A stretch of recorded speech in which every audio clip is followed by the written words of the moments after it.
नमस्कार दोस्तों, आपका स्वागत है आपके अपने रिटेन ज्ञान चैनल में। आज हमने हिंदी का सीरीज स्टार्ट करा है उसका चैप्टर नंबर 3 कंप्लीट करेंगे। इसमें हम आज हिंदी व्याकरण का समास चैप्टर जो है उसको कंप्लीट करेंगे। ये आपके आने वाले एग्जाम्स जितने भी स्टेट्स में हिंदी पूछा जाता है उन सब के लिए इम्पोर्टेंट होगा। तो आइए आज का सेशन हम स्टार्ट करते हैं। सबसे पहले हम देखते हैं कि समास होता क्या है। समास एक ऐसा शब्द है, अगर हम किसी भी शब्द को संक्षिप्त में लिखना चाहे, मीन्स सम का अर्थ ही होता है कि संक्षिप्त, मीन्स किसी भी चीज को संक्षिप्त में लिखना। और अगर आज की बात की जाए तो आज का मतलब होता है कोई भी कथन, कथन या शब्द। अगर किसी भी कथन को या फिर किसी भी शब्द को हम छोटे रूप में बोलना चाहे तो उसको क्या बोला जाता है? समास। मीन्स अगर मैं बोलूं यहाँ पर कि राजा का पुत्र, अब मैं इतना बड़ा ना कहकर उसको राजपुत्र बोल सकती हूँ। मीन्स इतने बड़े जो सेंटेंस के लिए एक छोटा सा शब्द का प्रयोग क्या कहलाता है? समास कहलाता है। अगर हम किसी भी चीज को संक्षिप्तीकरण कर देते हैं तो उसको क्या बोला जाता है? समास बोला जाता है। और समास जो होता है वो दो या दो से अधिक, यहाँ पर देखिए राजा है, का है, पुत्र, या दो होंगे या दो से अधिक शब्दों से मिलकर एक सार्थक शब्द बनाएगा। सार्थक शब्द का मीन्स होता है जिसका कोई अर्थ निकले, कोई निरर्थ नहीं होना चाहिए। मीन्स उसका कोई अर्थ ना हो, ऐसा नहीं होना चाहिए। ऐसा होना चाहिए कि उसका कोई अर्थ हमें निकल के आए, तो उसको क्या बोलते हैं? हम समास बोला जाता है। और अगर समस्त पद और सामसिक पद की बात करें तो समास में के नियमों के हिसाब से, मीन्स हम अभी नीचे पढ़ेंगे इसके जो हम पार्ट्स पढ़ेंगे उसमें अलग अलग अलग नियम होंगे कि कहाँ पर कौन सा जो है डोमिनेट करता है, पूर्व पद, अंतिम पद, इस टाइप का। तो जो भी इनके नियम से बने हुए जो पद होते हैं उसको क्या बोला जाता है? हमारा समस्त पद, या फिर क्या बोला जाता है? सामसिक पद बोला जाता है। क्या बोला जाता है? सामसिक सामासिक सामासिक पद बोला जाता है। अगर हम यहीं पर अगर इसकी समास विग्रह की बात करें, विग्रह मीन्स क्या होता है? तोड़ना, मीन्स किसी भी चीज को अलग अलग करना। अभी हमने क्या करा? राजा का पुत्र को राजपुत्र एक में इकट्ठा कर दिया, उसने हमें समास बना दिया। समास विग्रह कई बार पूछा जाता है, इसका मतलब है कि कोई भी जो समस्त पद है उनको अलग अलग कर देना। मीन्स यहाँ पर हमने जैसे हम देख लें कि नील कमल, अगर हम नील कमल की बात करें, अगर मैं इसको अलग अलग करूं तो ये किस हिसाब से हो जाएगा? नीला है जो कमल। तो अगर मैं किसी भी पद को अलग अलग जो है अलग अलग करके उसके मतलब अलग अलग प्रक्रियाओं में उनको लिखती हूँ तो उसको क्या बोला जाता है? समास विग्रह। विग्रह का मतलब भी होता है कि अलग अलग तोड़ना उन्हें। अब अगर समास की जो रचना है वो किस हिसाब से होती है, तो समास की रचना दो प्रकार से होती है। या तो उसमें पूर्व पद की बात करेंगे हम कि पूर्व पद कैसा है, या तो हम उसकी बात करेंगे दूसरा कि उत्तर पद। अब आप बोलेंगे पूर्व पद और उत्तर पद क्या होता है? मीन्स पूर्व पद का मतलब है कि उसके आगे का पद। मीन जैसे हमने राजपुत्र बोला तो राजपुत्र में जो राज है वो क्या है? एक पूर्व पद हो जाएगा जो आगे आ रहा है। और अगर मैं इसको पुत्र की बात करूं तो पुत्र क्या है? यहाँ पर उत्तर पद है। उत्तर पद मीन जो बाद में आ रहा है। तो इनको हम किस हिसाब से इसकी रचना करते हैं? पूर्व पद, उत्तर पद, मतलब आगे का पद और पीछे के पद से। अब यहाँ पर अगर देखें कि इसमें कई सारे जो है शब्दों में विकार आ जाते हैं। मीन्स अगर हमने कोई चीज समास विग्रह किया या फिर हम कोई समास बनाते हैं तो उसमें क्या होता है? जो हम लास्ट का शब्द लिखते हैं उसमें कुछ चेंजेस आते हैं। विकार का मीन्स होता है चेंजेस आना। मीन्स एग्जाम्पल से समझते हैं, जैसे काट की पुतली बोलूं मैं अगर, तो काट की पुतली को हम क्या लिखेंगे? आपने सुना भी होगा कट पुतली। तो यहाँ पर जो काट था, यहाँ पर मैंने का लिखा था तो का किसमें चेंज हो गया? कौ में। तो कोई विकार अगर चेंज हो आ जाता है तो समास में कई बार विकार भी आते हैं, ये भी पूछा जाता है। जैसे घोड़े का सवार, घोड़े पर सवार या घोड़े का सवार, तो उसका क्या हो जाएगा, घुड़सवार। तो यहाँ पर जो घो है वो किस में चेंज हो जाएगा आपका, घुड़सवार में। तो ये भी इसमें विकार चेंज आ जाता है, विकार मीन्स चेंजेस ही बोला जाता है। नेक्स्ट देख लें तो समास के भेद। अब ये मोस्ट ऑफ दैट पूछा जाता है, याद कीजिएगा कि समास के 6 भेद होते हैं। कितने भेद होते हैं समास के, समास के 6 भेद होते हैं। सबसे पहला देखा जाए, अभी हम इनको विस्तार में नीचे देखेंगे, यहाँ पर हम नाम पढ़ लेते हैं। अव्ययी भाव समास, तत्पुरुष समास, तत्पुरुष समास के भी कई ज्यादा आपको पार्ट्स मिलेंगे यहाँ पर। फिर आता है कर्मधारय समास, द्विगु समास, द्वंद्व समास और बहुव्रीहि समास।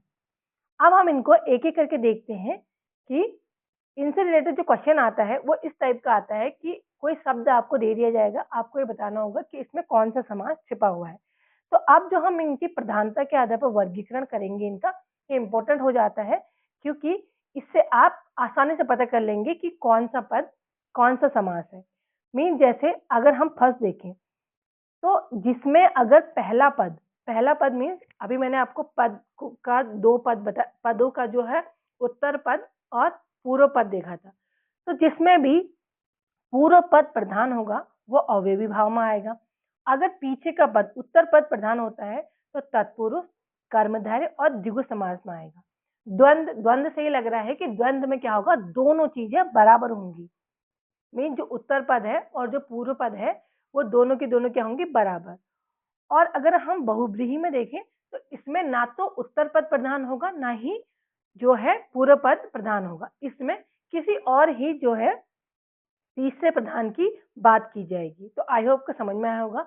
अव्ययी भाव में हम बात करें तो पूर्व पद होगा तत्पुरुष, कर्मधारय और द्विगु में उत्तर पद, द्वंद्व में दोनों ही बराबर होंगे और जो है बहुव्रीहि में एक तीसरे पद की बात की होगी जो यहाँ पर प्रधान होगा। नेक्स्ट देख लेते हैं यहाँ पर कि सबसे पहले हम देखते हैं कि अव्ययी भाव समास। अव्ययी भाव समास क्या होता है, ये एक ऐसा समास है जिसमें पहला पद पूर्व पद की प्रधानता होती है, अभी हमने देखा। अब यहाँ पर इन पदों को याद कर लीजिए एक बार, क्योंकि आयोग के द्वारा सेम पद बहुत बार रिपीट होते हैं, तो आपको जो एलिमिनेट करके जो क्वेश्चन का अटेंड करने होते हैं उसमें काफी हेल्प मिलेगा इससे। जैसे प्रथम पद में क्या आएगा, अनु आएगा। अनु आएगा तो वो मोस्ट ऑफ दैट क्या होता है, अव्ययी भाव का ही होता है। जैसे आ, प्रति, भर, यथा। यथा तो मोस्ट ऑफ दैट पूछा ही जाता है और अव्ययी भाव समास में ही आता है। यावत और हर, इन सबको अगर देखा जाए तो ये किसमें इंक्लूड होते हैं, अव्ययी भाव। मीन्स इसमें जो है पूर्व पद की प्रधानता होती है। जैसे अगर हम एग्जाम्पल से समझे, जैसे मैंने बोला प्रति, तो प्रतिदिन मीन्स प्रत्येक दिन, कि दिन तो नॉर्मली सब दिन है ना, लेकिन प्रतिदिन मैं कोई काम प्रतिदिन करती हूँ तो प्रति लगाने के पास उस दिन की इम्पोर्टेंट बढ़ जा रही है। तो इसलिए इसमें क्या हो गया, पूर्व पद की प्रधानता हो गई। तो ये किसमें आएगा, आपका अव्ययी भाव में आएगा। आ और जन्म, आज जन्म मतलब जन्म से लेकर, देखो जन्म तो उसने लिया लेकिन जन्म से लेकर कोई भी काम हो रहा है तो वो क्या होगा, आज जन्म। यथा संभव, संभव तो वो था जैसा संभव हो, मीन्स यथा संभव मीन्स कि जो चीज जैसे संभव है वैसे ही होगी। तो यहाँ पर जो जैसा है वो जो है एक इम्पोर्टेंट पद हो जाता है। तो इसमें यथा जो हो जाता है इसका पूर्व पद है, तो ये किसमें आएगा, अव्ययी भाव में। यहाँ पर अनुरूप मतलब उस रूप के योग्य, अब रूप तो है लेकिन किसके किसके, उसके योग्य। तो यहाँ पर अनुरूप में क्या हो जाएगा, अनु क्या हो जाएगा, एक जो पूर्व पद की प्रधानता शो करेगा। भर पेट, पेट तो था लेकिन भरा हुआ था, तो ये यहाँ पर क्या हो जाएगा, भर भी क्या होगा, अव्ययी भाव में। प्रतिकूल मतलब इच्छा के विरुद्ध, उसके विरुद्ध। तो अभी हमने देखा कि प्रति किस में आता है, अव्ययी भाव में आता है। हाथ, हाथ।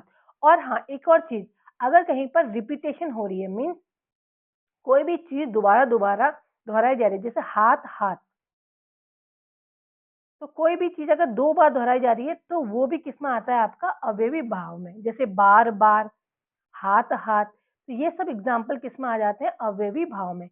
बहुत ज्यादा इंपॉर्टेंट है, याद कीजिएगा, इससे आयोग के द्वारा काफी क्वेश्चन पूछे जाते हैं। तो नेक्स्ट देख लेते हैं हम तत्पुरुष समास। तत्पुरुष समास की बात करें तो इसमें हमने पहले ही देखा था कि उत्तर पद की क्या रहती है, प्रधानता रहती है, और इसके बीच में एक कारक चिन्ह होता है जो विलुप्त होता है।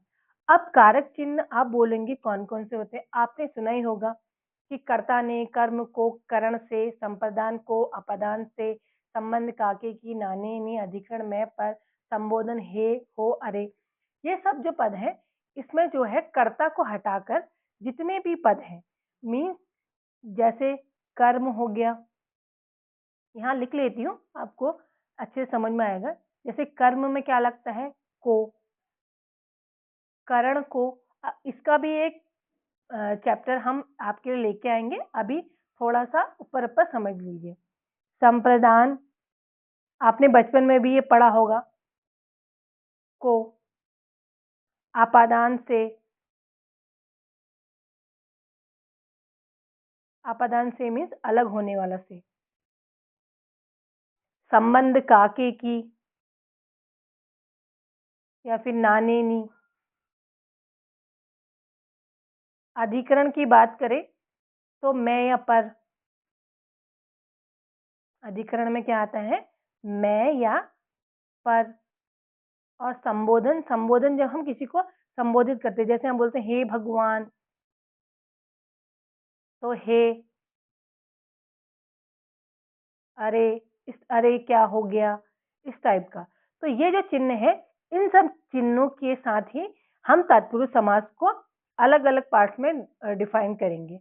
मीन जैसे हमने पहले देखा धर्म ग्रंथ, धर्म ग्रंथ मीन्स होता है, अगर हम इसको तोड़े तो धर्म ग्रंथ में धर्म का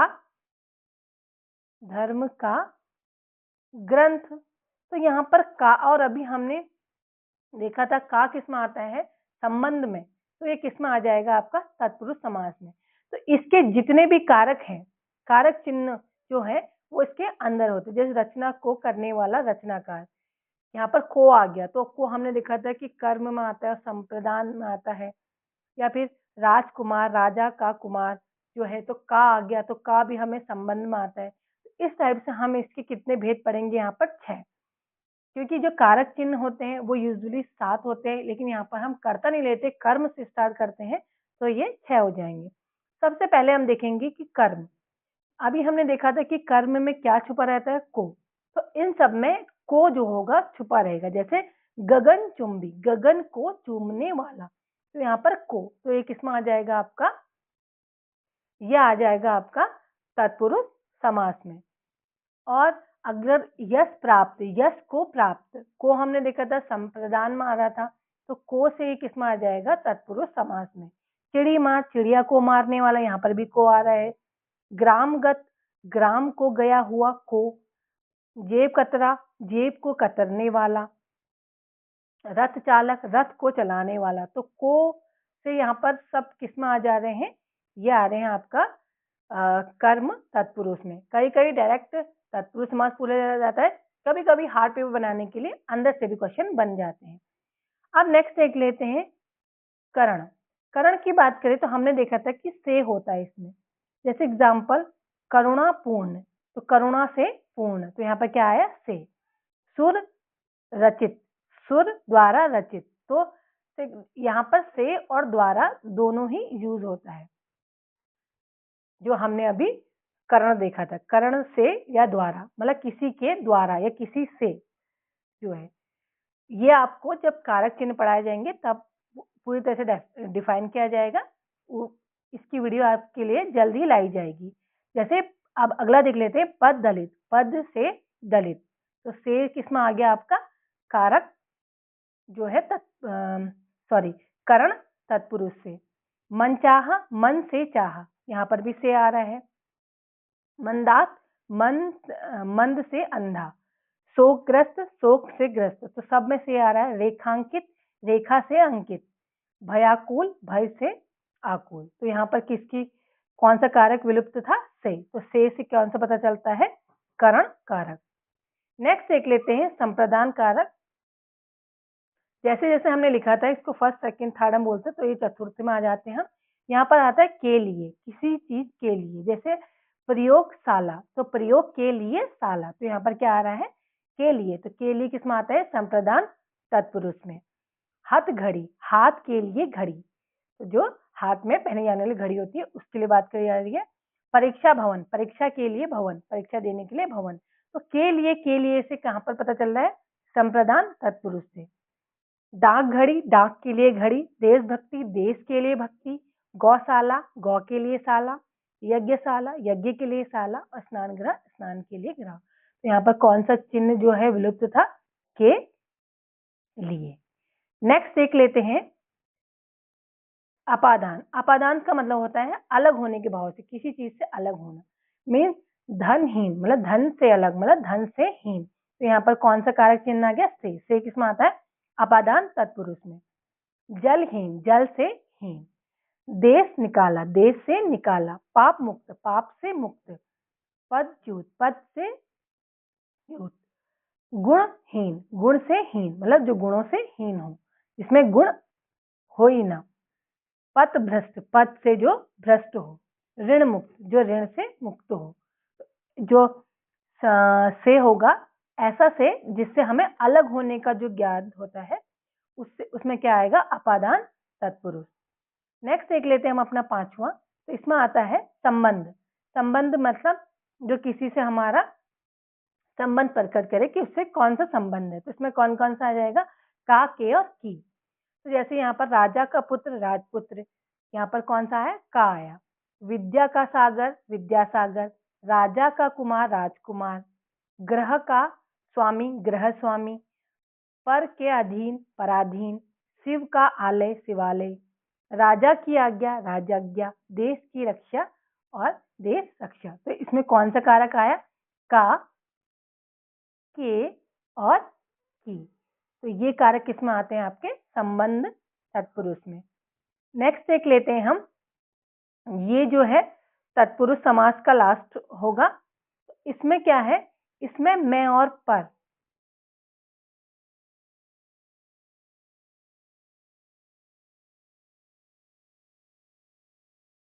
मैं और पर आएंगे। तो इसमें जैसे शोक मग्न, तो शोक में मग्न। सॉरी, मैंने आपको कारक चिन्हों के बारे में 7 बताया होगा, इट्स 8। और यहाँ पर जो है हम जो 6 जो तत्पुरुष समास है उनको कंप्लीट कर रहे हैं। शोक मग्न, शोक में मग्न। आनंद में मग्न, आनंद मग्न। ग्रह में प्रवेश, ग्रह प्रवेश। कला में श्रेष्ठ, कला श्रेष्ठ। तो इसमें कौन से कारक की लोप हो रही है, मैं की। धर्म में वीर, धर्मवीर। पुरुषों में उत्तम और लोक में प्रिय, तो लोकप्रिय। तो मैं से हमें कौन सा कारक चिन्ह पता चला, अधिकरण तत्पुरुष। तो ये सब आते हैं आपके तत्पुरुष समास में। इसमें कारक चिन्हों का जो है लोभ होता है। और नॉन समाज की बात करें तो ऐसे समाज जिसमें किसी भी चीज के निषेध या नकारात्मक शब्द के बारे में बोला जाता है। मीन्स कोई भी चीज नहीं होना, जैसे अधर्म, ना धर्म, और अयोग्य, ना योग्य, किसी चीज के योग्य ना होना। अनहीना, ना होनी, अनहोनी, ना होनी, जो होनी ना हो। अनाचार, ना आचार। अनावश्यक, ना आवश्यक। तो जिसमें भी 9 शब्द मतलब नहीं का कोई जो बोध हो रहा हो, तो वो किसमें आएगा, नर्ण समाज में आएगा। नेक्स्ट देख लेते हैं अपना तीसरा। अभी हम जो तत्पुरुष के बाद वो उसी के अंदर इंक्लूड था। तो अब आता है तीसरा। हमने पहला देखा था आपका अवयवी समास, अवयवी भाव समास, फिर देखा था तत्पुरुष, फिर हम देखेंगे कर्मधारय समास। तो कर्मधारय समास में इसका विग्रह करने पर आपको अगर है जो या फिर के समान, इसका अगर बोध होता है या किसी के समान होना, या फिर है जो मीन्स जो किसी के जैसा है, तो इसका बोध होगा, तो वो किस में आता है, कर्मधारय समास में आता है। जैसे हम एग्जाम्पल देख लेते हैं कि चरण, कमल के समान चरण। तो कमल के समान जो है चरण, तो चरण कैसे हैं, चरण है कमल के समान, जो इनको क्या बोला जाता है, चरण कमल। मीन्स एक जो चरण है वो कैसे दिखते हैं, कमल के जैसे। तो जब हम किसी भी चीज का किसी से जैसे के जैसे या के समान या है जो उसके समान, इस टाइप का जो बोध आता है तो वो किस में आता है, कर्मधारय समास में आता है। जैसे परम है जो आनंद, परमानंद, जिसका आनंद कैसा है, परम है, मतलब सबसे ऊपर है, तो किसी के समान होना, तो वो किस में आता है, कर्म धारय समास में आता है। जैसे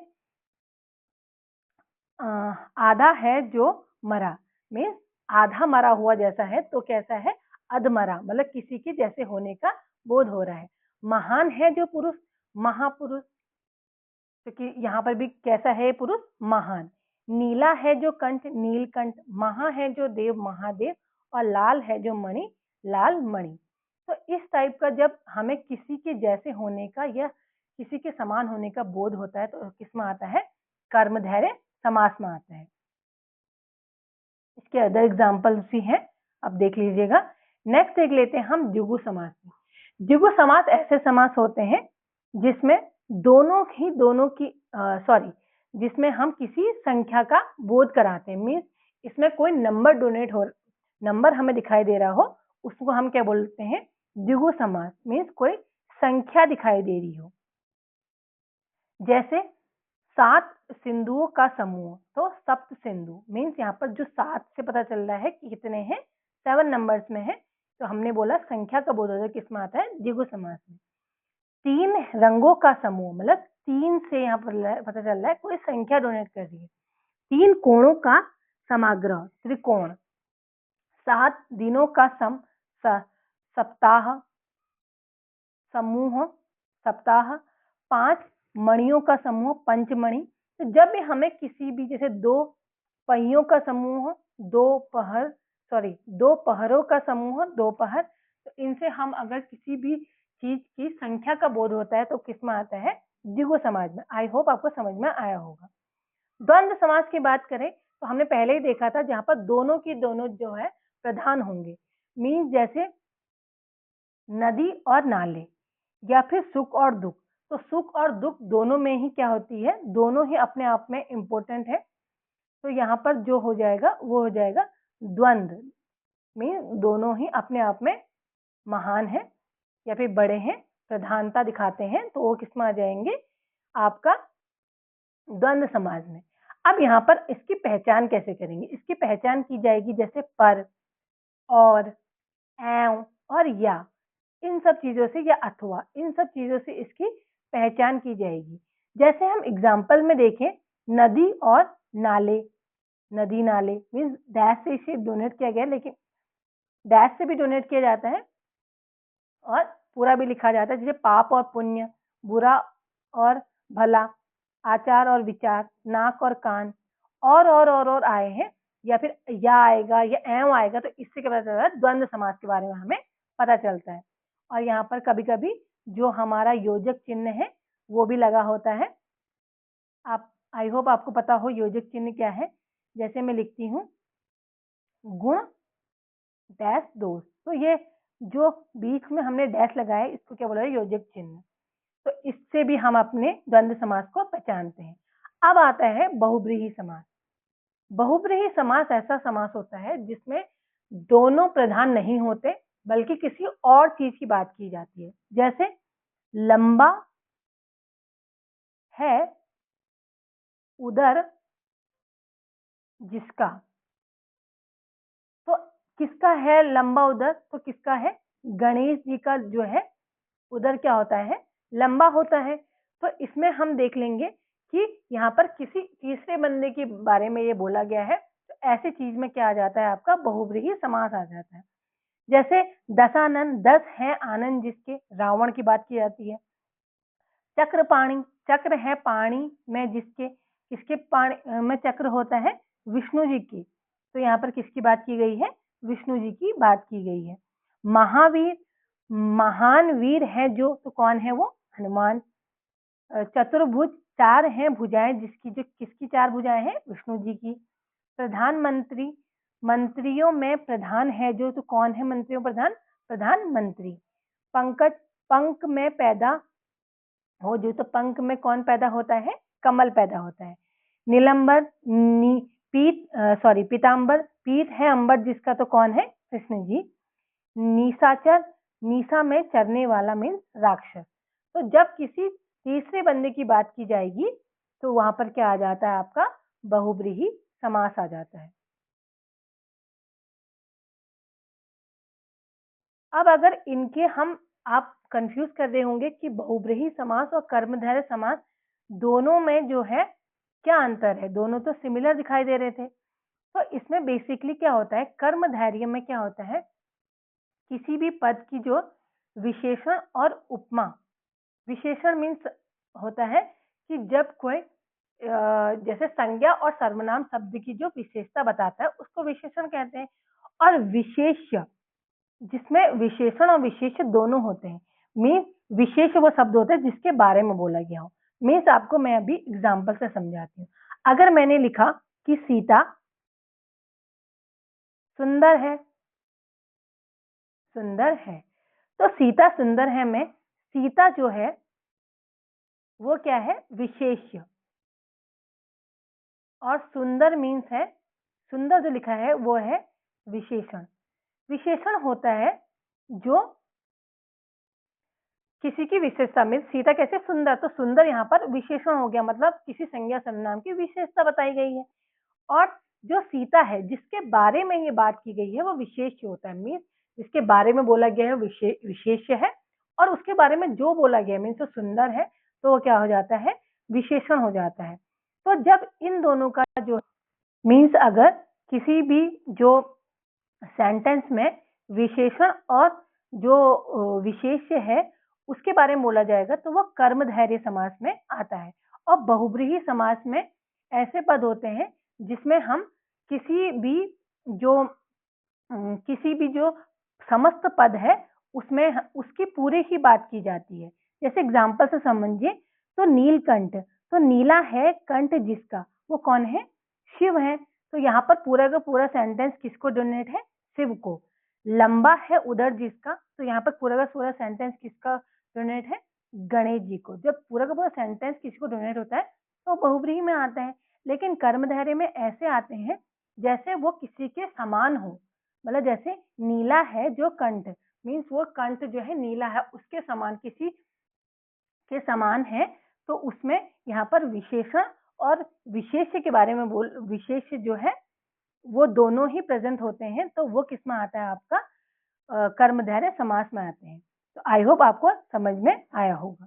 नेक्स्ट देख लेते हैं कि कुछ इंपोर्टेंट जो है तथ्य हैं। जैसे समास का शाब्दिक अर्थ हमने देखा कि संक्षिप्त होता है, समास विग्रह होता है कि समास को तोड़ा जाता है।